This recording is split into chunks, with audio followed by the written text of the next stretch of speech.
અમરેલીમાં ડમ્પર ચાલકોની બેફામ ગતિ સામાન્ય જનતા માટે જીવનું જોખમ બની રહી છે। માર્કેટિંગ યાર્ડ નજીક ઓવરલોડ ડમ્પરમાંથી કાંકરો ઉડતા ચાલુ એસટી બસનો હેડ કાચ ફૂટી ગયો હતો। સદનસીબે એસટી ડ્રાઈવરની સમય સૂચકતાથી બસ પર કાબુ મેળવાયો અને મુસાફરોનો આબાદ બચાવ થયો હતો। જોકે ડ્રાઈવરને સામાન્ય ઈજા પહોંચી છે। લોકોનું કહેવું છે કે ડમ્પર ચાલકો સ્પીડથી વાહનો ચલાવે છે। હવે સ્થાનિકો આ માતેલા સાંઢ જેવા ડમ્પરો પર કડક કાર્યવાહી કરવાની માંગ કરી રહ્યા છે।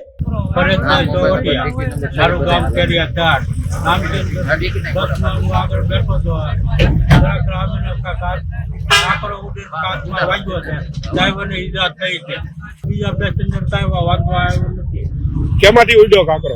ડમ્પર માંથી। ડમ્પર ભરેલું હતું ખાલી? ભરેલું હતું, એમાંથી કાંકરો ઉડે ડ્રાઈવરને વાગેલું છે। મારું નામ કાકડિયા વિક્રમભાઈ બાવભાઈ છે। હું અમરેલી ડેપોમાં નોકરી કરું છું ડ્રાઈવર તરીકે, અને હું 1:30 અમરેલી કેરિયા 4ની રૂટની બસ લઈને નીકળેલો હતો। ગાડી નંબર 5159 છે। એ રિલીફ ગાડી આપેલી હતી, સુરત ડેપોની ગાડી છે, એ ફેરો કરવા આપેલી હતી મને।